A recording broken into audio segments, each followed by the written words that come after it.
نحمده ونصلي على رسوله الكريم اما بعد فاعوذ بالله من الشيطان الرجيم بسم الله الرحمن الرحيم رب اشرح لي صدري ويسر لي امري واحلل عقدة من لساني يفقهوا قولي وقال يا بني کہنے لگے اے میرے بچوں، اے بیٹو، لا تدخلوا من باب واحد، ایک دروازے سے نہ جانا۔ سب کے سب جب مصر میں داخل ہونے لگو تو اکٹھے ایک دروازے سے مت گزرنا۔ وادخلوا من ابواب متفرقہ، مختلف جگہوں سے شہر میں جانا۔ آپ کو معلوم ہے نا، پہلے زمانے میں فصیلیں ہوتی تھی، شہر کے آس پاس دیواریں ہوتی تھی اور پھر اس کے اندر دروازے ہوتے تھے، جیسے لاہور میں بھی دلی دروازہ اور بھاٹی دروازہ اور مختلف دروازے، اور وہ اندر لوگ رہتے تھے اور باہر سے فوجوں کے حملے سے خود کو بچاتے تھے۔ تو کہا کہ تم ایک ہی دروازے سے سب نہ جانا، بکھر کے جانا، ابواب متفرقہ۔ یہ کیوں کہا تھا انہوں نے؟ اس کی دو وجوہات بتائی جاتی۔ ایک تو یہ ہے کہ یہ لوگ صحرائی تھے، بدویانہ ماحول میں رہتے تھے، اور بدویانہ ماحول میں رہنے والے مرد حضرات، لمبے چوڑے اور کڑیل قسم کے نوجوان، اور پھر ایک نہیں 11 کے 11 اکٹھے ایک دروازے سے داخل ہونے لگے تو سب کی نظروں میں آ جائے کہ شاید کوئی حملہ آور ہو رہے ہیں، کوئی چور آ گئے، کوئی ڈاکو آ رہے ہیں۔ یعنی اپنا حال حلیہ بھی ان کا مختلف تھا، ان کا جو انداز تھا وہ بھی مختلف تھا۔ اس پر انہوں نے کیا چاہا کہ یہ کٹھے نہ جائیں۔ ایک اور وجہ بتائی گئی، اور وہ کیا ہے کہ ان کو نظر نہ لگ جائے۔ اب دیکھیں کہ 11 بھائی ایک جیسے قدم اٹھائے جا رہے ہوں، پورے کا پورا قافلہ ہوں اور نحن عصبہ ہوں، تو اس پر ہو سکتا ہے کہ نظر لگ جائے۔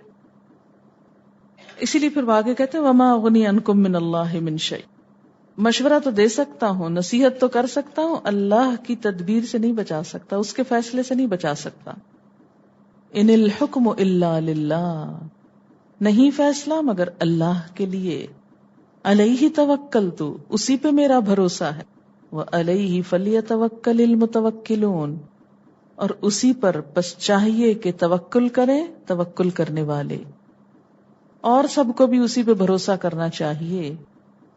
یہ ہے تدبیر اور توکل کے درمیان ایک بہترین کمبینیشن، کہ انسان تدبیر تو کرے، محنت کرے، کوشش کرے، احتیاط کرے، لیکن پھر بھروسہ کر دے اللہ پر۔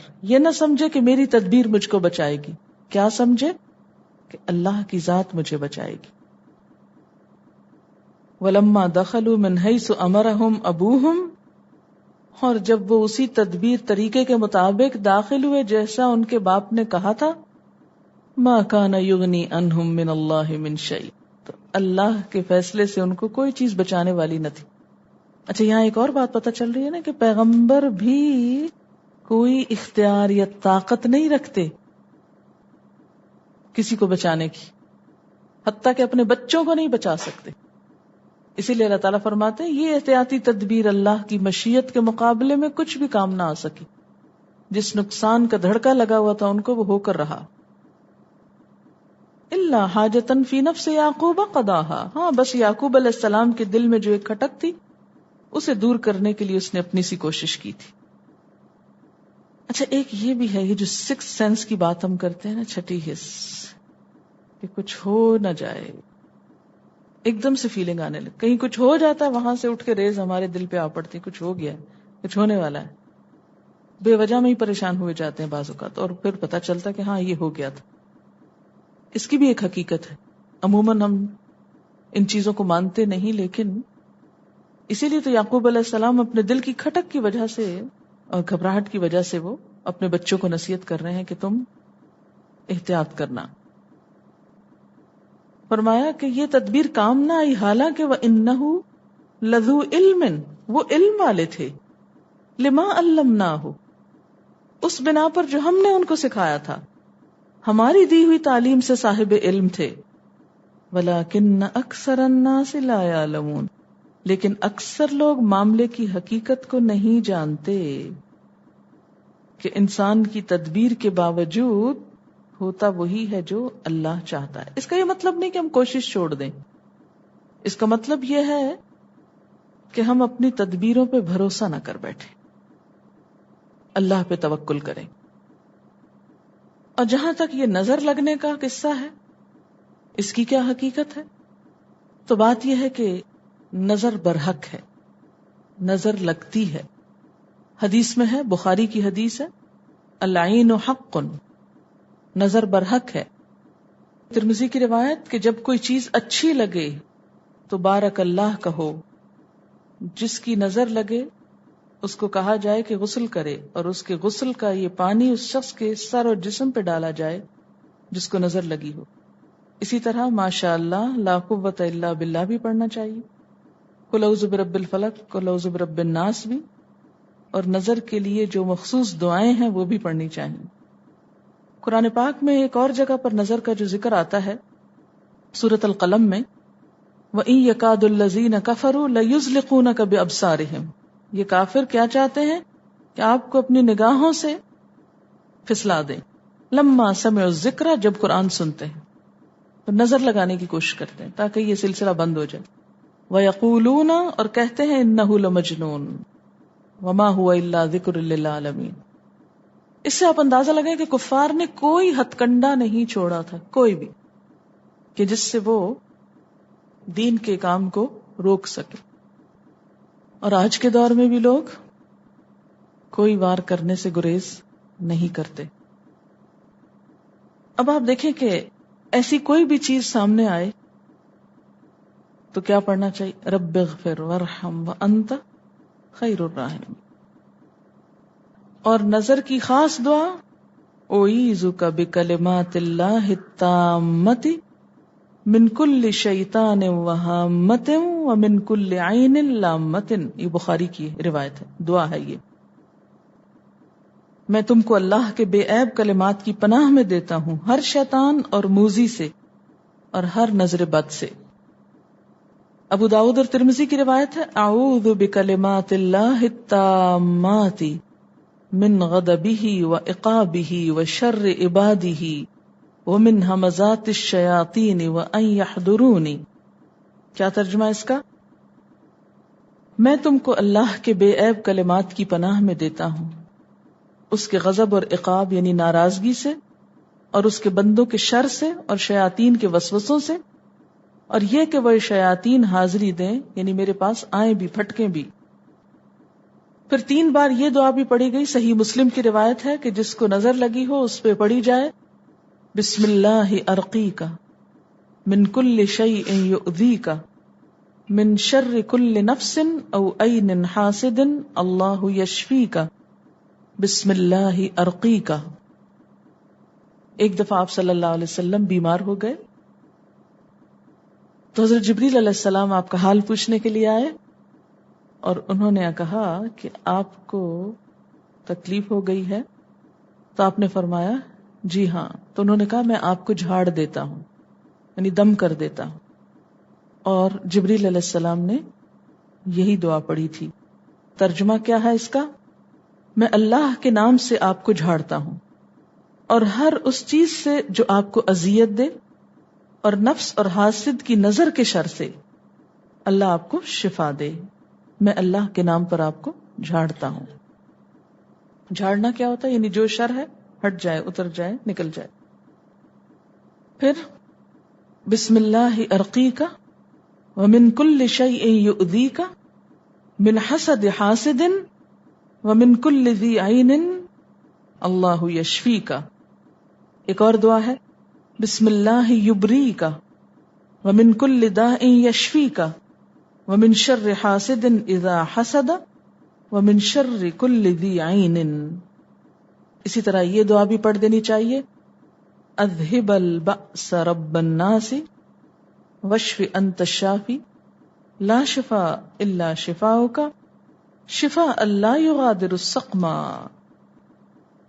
اس سے کیا فائدہ ہوگا کہ بچوں کو جیسے نظر لگ جاتی ہے اور مائیں پریشان ہوتی ہیں رو رہا بچہ، رو رہا ہے، چپ نہیں کر رہا، دودھ پلا رہی ہیں، دودھ نہیں پیتا، ڈانٹ رہی ہیں، اثر نہیں ہوتا، پیار کرتی ہیں، سنتا نہیں. شاید کبھی ایسے آپ نے نوٹس کیا ہو، بعض اوقات بچوں پہ ایسی کیفیات آتی ہیں، میرے اپنے ساتھ ایکسپیرینس ہوا کہ کوئی بھی چیز اثر نہیں کی، اور اس کے بعد یہی دعائیں پڑھی تو فائدہ ہوا. آپ پڑھی لکھی خواتین ہیں، کسی پیر فقیر کے پاس جانے کی ضرورت نہیں، نظر اور تکلیف کی دعائیں پڑھ لیجئے. اگر ساری نہ پڑھ سکیں تو یہ 2-3 جو ہیں، ایک تو اعوذ بکلمات اللہ التامۃ من شر کل شیطان وہامۃ وعین اللامۃ. نبی صلی اللہ علیہ وسلم جب حضرت حسن اور حسین رضی اللہ تعالی عنہما کو پیار کرتے تھے تو ان پر یہ دعا پڑھتے تھے، کیونکہ محبت سے بھی نظر لگ جاتی ہے. یعنی یہ نہیں ہوتا کہ کسی کی برائی دل میں ہوتی ہے تو اس سے، لیکن اس دعا کو پڑھنا چاہیے. اور بچوں کو، خاص طور پر نیا بچہ جب آپ کسی کے گھر دیکھنے جائیں یا اس کو اٹھائیں تو لازماً اس پر یہ دعا پڑھ کے دم کر دیں. آپ صلی اللہ علیہ وسلم بچوں پہ پڑھا کرتے تھے. یہ کہ یہ احتیاط کریں کہ کسی ایسے پہ نہ پڑھیں کہ وہ آپ کو جادوگر نہیں سمجھ بیٹھے. ایک دفعہ میرے ساتھ ایسے ہی ہوا کہ میں ہاسپٹل میں اپنی بہن کی بیٹی دیکھنے کے لیے گئی، تو وہاں کسی کے ٹوینز بچے ہوئے تھے. تو برقع ورقع دیکھ کے لوگ سمجھتے ہیں کہ کوئی دیندار ہوں گے، تو وہ خود ہی دکھانے کو لے آئے. میں اس وقت شام ہو رہی تھی، شام کی دعائیں پڑھ رہی تھی. اس پر اس عورت نے شور مچا دیا میرے ہونٹ ہلتے دیکھ کر کہ یہ تو پتہ نہیں ہمارے بچوں پہ کیا پڑھ رہی. اس قدر ہنگامہ کیا. تو خلاصہ کیا ہے حفظ ما تقدم کے طور پر؟ ماشاء اللہ لا قوت الا باللہ. بچوں کو دیکھتے ہی دل خوش ہو تو یہ پڑھ لیں. پھر اسی طرح کلمہ شہادت بھی پڑھ لینا چاہیے، اشہد ان لا الہ الا اللہ اشہد ان محمدن عبدہ ورسولہ. درود شریف پڑھ لینا چاہیے. پھر اس کے بعد سورۃ الفاتحہ پڑھ لینی چاہیے، آیت الکرسی پڑھ لینی چاہیے، سورۃ الاخلاص پڑھ لینی چاہیے، قل اعوذ برب الفلق اور الناس پڑھ کے یہ دعا پڑھ کے آپ بچے کو خود دم کر سکتے، کسی کو بھی کر سکتے ہیں. وَلَمَّا دَخَلُوا عَلَى يُوسُفَ، اور جب وہ داخل ہوئے، کون؟ اخوان یوسف. کہاں؟ یوسف علیہ السلام پر. کہاں؟ مصر میں. سب آ گئے اور یوسف علیہ السلام کے سامنے پھر پیش ہوئے. تو یوسف علیہ السلام نے کیا کیا؟ باقی بھائیوں سے ہٹ کر آوا الیہ اخاہ، اپنے بھائی کو اپنے پاس ٹھہرا لیا، اپنے پاس الگ کیا. آوا، آوا یؤوی، ایوا ہوتا ہے کسی کو پناہ دینا، ٹھکانہ دینا. کون سا بھائی تھا؟ بنیامین. اخاہ سے مراد بنیامین. قال، کہا کس نے؟ یوسف علیہ السلام نے. کیا کہا؟ انی، بے شک میں، انا، میں ہی، تاکید کے لیے پھر انا آیا ہے، اخو کا، تیرا بھائی ہوں. فلا تبتئس، پس رنج نہ کر. تبتئس ابتئاس سے ہے، باب افتعال. بؤس اس کا روٹ ہے، بے واو سین اور اس کے اوپر حمزہ، بؤس. بؤس کا معنی ہوتا ہے رنج، حزن، الم، تکلیف. پیچھے آپ بأسا پڑھ چکے ہیں. فلا تبتئس، تو رنج نہ کر، یعنی پچھلی باتوں پر اور آئندہ جو ہونے والا ہے. بما کانوا یعملون، ساتھ اس کے جو وہ کرتے رہے ہیں. یعنی یہ دوسرے بھائی میرے تیرے ساتھ جو کچھ بھی کرتے رہے ہیں اس پر غم کرنا چھوڑ دو، پریشان نہ ہو. کتنی خوبصورت بات ہے، کتنا اعلیٰ کردار ہے، کتنی عمدہ بات ہے. ہم لوگوں کا حال کیا ہوتا ہے کہ جب بہن بھائی مل بیٹھتے ہیں تو باقی بھائی بہنوں کے شکوے ختم نہیں ہوتے. فلاں نے یہ کیا، فلاں نے یہ کیا، فلاں نے یہ کیا، سارا وقت وہی کہانیاں دہراتے رہتے ہیں. بہن بھائی نہ ہو تو نندوں کے، دیوروں کے، اوروں کے شروع ہو جاتے ہیں، اور ان کا ذکر کر کر کے روتے ہیں، دھوتے ہیں، دکھی ہوتے ہیں، اور کوئی ایسا نہیں ہوتا کہ جو آگے سے کہ چھوڑو ان باتوں کو، غم نہ کرو۔ یہاں دو بھائی ہیں اور دونوں ہی وکٹم ہیں، لیکن جب تنہا ہوتے ہیں تو غیبت نہیں کرتے اور پرانے قصے لے کے نہیں بیٹھتے، جو ہو گیا اس کو بھلا دیتے ہیں، کہتے ہیں فلا تبتئس، جانے دو ان باتوں کو، ان کا کیا ذکر کرنا، نہ رنج کر بما کانوا یعملون۔ سب سے بڑے وکٹم تو ان کے وہ خود ہیں کہ جنہیں کنویں میں پھینکا گیا، کتنا بڑا دل تھا، اتنا بڑا زخم کھا کے ان کی باتوں کو بالکل معمولی کر دیتے ہیں، تھوڑا چھوٹا کر دیتے۔ اچھا ہمارا حال کیا ہوتا ہے؟ چھوٹی باتوں کو بڑھا لیتے ہیں، بڑا کر لیتے ہیں، ان کو اپنے اوپر سوار کر لیتے ہیں، طاری کر لیتے ہیں۔ اس طرح کے تمام واقعات سے نمٹنے کا طریقہ کیا ہے کہ آپ ان کو اہمیت نہ دیں۔ مثلا بچہ گر جاتا ہے نا، چوٹ کھاتا ہے، اگر آپ دیکھ نہیں رہے ہوتے نا، یا دیکھ کر بھی منہ موڑ لیں تو آپ دیکھیں گے وہ روئے گا نہیں۔ جو ہی آپ نے اس کو دیکھ لیا آسمان سر پہ اٹھا لے گا۔ یہ ایک انسانی نفسیات ہے کہ ایک شخص چوٹ کھاتا ہے، جب دوسرا اس سے بہت زیادہ ہمدردی کرنے لگتا ہے تو نتیجہ کیا ہوتا ہے؟ وہ اور گر جاتا ہے اور اس کا morale ڈاؤن ہو جاتا ہے۔ ہمارے ہاں ایک بڑی مشکل ہے، کوئی فوت ہو جائے تو مہینوں اس کا ذکر کر کر کر کے اس کو بھولنے نہیں دیتے صدمہ۔ ہر آنے والا اس زخم کو پھر تھوڑا سا کرید جاتا ہے۔ جیسے ایک زخم ہوتا ہے نا، ہاتھ پہ کوئی چوٹ لگ گئی، زخم ہو گیا، تو اگر آپ جو ہی مندمل ہونے لگے پھر چھلکا اتار دیں اس کا، پھر ہرا ہو جائے گا۔ ہمارے ہاں کیا ہے کہ کوئی فوت ہو جائے، بار بار اس کا ذکر کر کے روئیں گے، رلائیں گے، اس کا نام ہمدردی ہو گیا ہے۔ نہ کچھ کریں گے، نہ کرنے دیں گے، اور جو یہ نہ کرے اس کو تو کوئی دکھ درد ہے ہی نہیں جانے والوں کا۔ اسلام نے اس کے برعکس کیا کہا ہے؟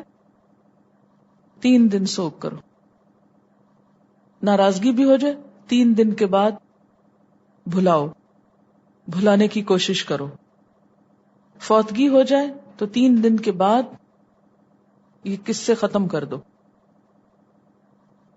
اگرچہ یہ مشکل ہے کرنا، لیکن ہمیں عادت تو ڈالنی چاہیے، ہمیں اس طرف رجوع تو کرنا چاہیے، کوشش تو کرنی چاہیے، اسی سے تو عمل میں فرق آئے گا۔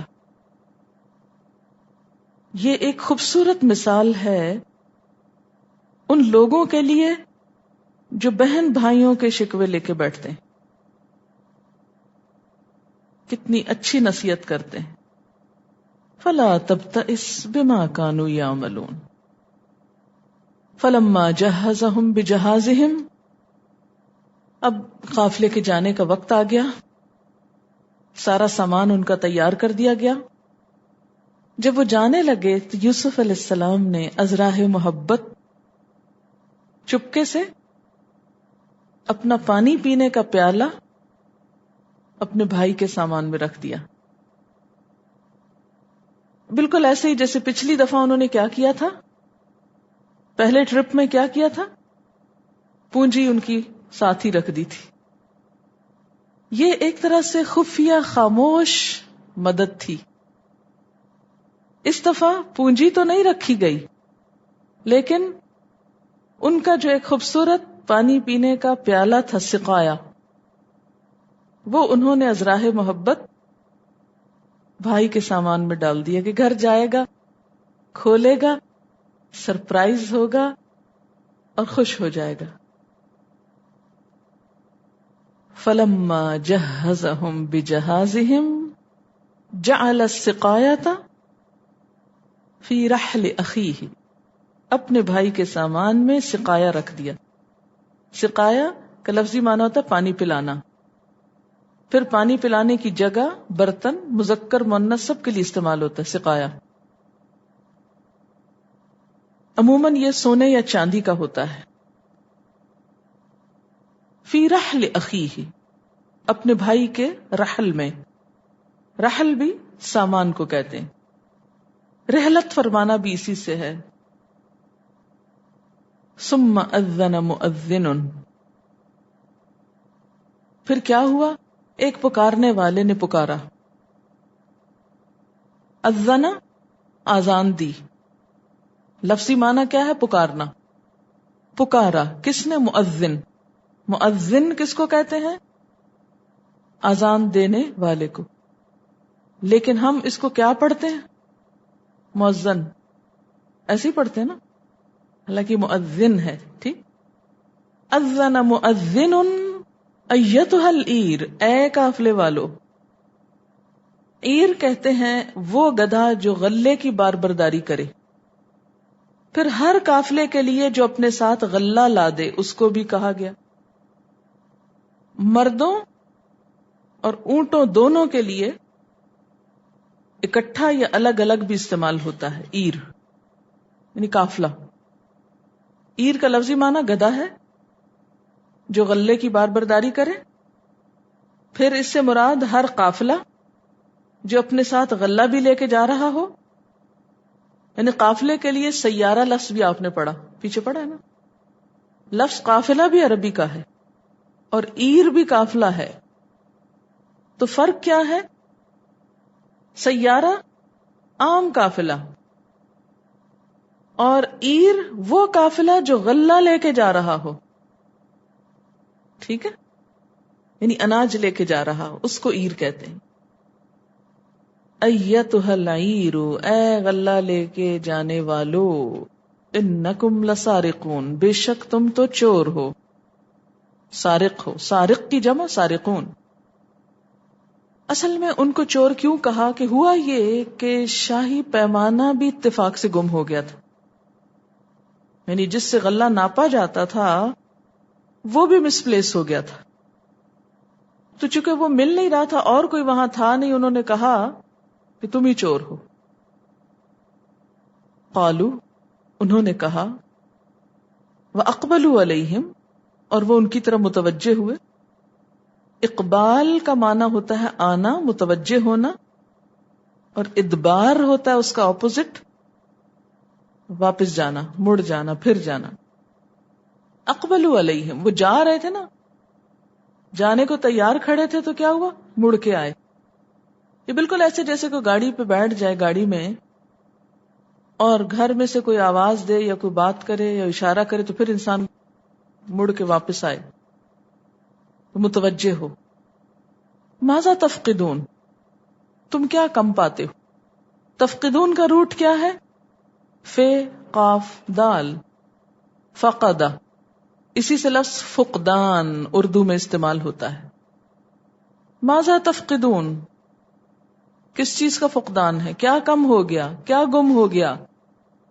قالو، انہوں نے کہا. نفقد، ہم گم پاتے ہیں. سواع الملک، بادشاہ کا پیمانہ. اب یوسف علیہ السلام نے سقایا رکھا تھا، ان کا سواع گم ہوا تھا. یہ دونوں برتن الگ الگ ہوتے ہیں. سواع پانی پینے کا وہ برتن جو چاندی یا سونے کا ہو. اگر کانچ کا ہو، یہ کانچ کے گلاس جیسے ہوتے ہیں، تو اس کو قدح بولتے ہیں، قاف دال ہے، قدح. لکڑی کا ہو تو عس بولتے ہیں، عین سین سین، عس. چمڑے کا ہو تو علبہ بولتے ہیں، جیسے یہ پیک ہوتے ہیں نا آپ کے ملک پیک کے، اس کو علبہ بولتے ہیں. چمڑے کا ہو تو علبہ. مٹی کا ہو تو مرکن. مرکن مٹی کا پیالہ، علبہ چمڑے کا، عس لکڑی کا، قدح شیشے کا، سونے کا سواع، اور سقایا عموماً چاندی کا ہوتا ہے، لیکن دونوں بھی ہو سکتے ہیں سونے چاندی کے. وَلِمَنْ جَاءَ بِهِ، اور جو اس کو لے آیا کہیں سے نکال کے ڈھونڈ کے، اس کے لیے انعام کتنا؟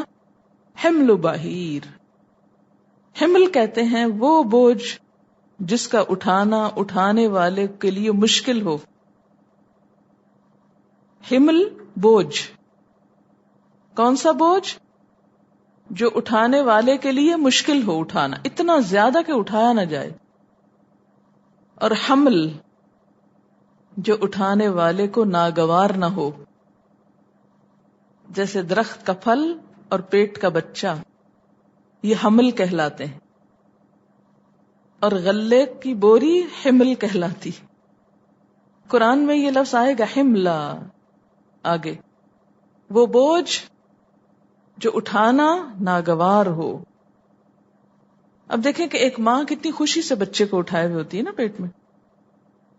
یہ درخت پہ لٹکے ہوئے پھل کتنے بوجھل اسے کر رہے ہیں، مگر خوبصورت کتنے لگتے ہیں. تو وہ بوجھ خوشگوار ہے. لیکن بوری اٹھانا سر پہ، یہ بھاری ہے، انسان کے لیے اٹھانا مشکل. تو یہاں پر لفظ کیا آیا؟ حملو. حملو نہیں آیا. اور اگر آتا بھی جاء بہ حمل بعیر، وہ خوبصورتی بھی نہیں. ہم کہتے ہیں کیا فرق پڑتا ہے، اتنا ریجڈ ہونے کی کیا ضرورت ہے، زبر زیر کا فرق کرتے رہیں، جیسے تیسے آتا پڑھ لو. تو فرق تو بہت پڑتا ہے. بعیر اونٹ کے لیے استعمال ہوتا ہے. وَأَنَا بِهِ زعیم، اور میں اس کا ذمہ دار ہوں، یہ میرے اوپر ضمانت ہے، میں ضمانت دیتا ہوں کہ جو پیالہ ڈھونڈ کے لایا اس کو کیا مل جائے گا؟ مزید ایک اونٹ غلے کا ملے گا. قالو، انہوں نے کہا، تاللہ، قسم اللہ کی، لقد علمتم، تم لوگ جانتے ہو، علمتم، ما جئنا، جئنا، ہم اس لیے نہیں آئے، تمہیں پتا ہے ہم اس لیے نہیں آئے، لنفسد فی الارض، کہ ہم زمین میں فساد پھیلائیں، ہم یہاں چوریاں کرنے نہیں آئے. وما کننا سارقین، اور ہم کوئی چور لوگ نہیں ہیں. سارقین، سارق کی جمع. قالو، انہوں نے کہا، فما جزاؤہ، تو کیا ہو جزا اس کی، ان کنتم کاذبین، اگر تم جھوٹے نکلے، اگر تم جھوٹے ہوئے تو کیا سزا ملنی چاہیے؟ یہاں جزا بمانا سزا ہے. قالو، انہوں نے کہا، جزاؤہ، سزا اس کی، من وجد فی رحلہ، جس کے سامان میں وہ پایا گیا، وجد، پایا گیا. اور اگر یہ واجدہ ہو ترجمہ کیا ہوگا؟ اس نے پایا. اور وجدہ، پایا گیا. من وجد فی رحلہ، جس کے سامان میں وہ پیالہ پایا گیا، فہو جزاؤ، تو وہ خود اس کا بدلہ ہے. یعنی اس کو خود اسی کو رکھ لیا جائے، اس کو پکڑ لیا جائے. سمپلی یہ کہہ رہے تھے. یہ کس نے تجویز کیا؟ قافلے والوں نے. کذالک نجزی الظالمین، ہم اسی طرح ظالموں کو سزا دیتے ہیں. ہم سے مراد یہاں کیا ہے؟ شریعت ابراہیمی کی پیروی کرنے والے. یعنی ہمارے ہاں چور کی سزا کیا ہے؟ کہ جو چور ہو وہ 1 سال تک مالک کے ہاں غلام بن کے رہے. یہ قانون تھا شریعت ابراہیمی کا، کہ ہم تو اسی کو پکڑ لیتے ہیں. وآخر دعوانا ان الحمد للہ رب العالمین. سبحانک اللہم وبحمدک، نشہد ان لا الہ الا انت، نستغفرک ونتوب الیک. والسلام علیکم ورحمۃ اللہ وبرکاتہ.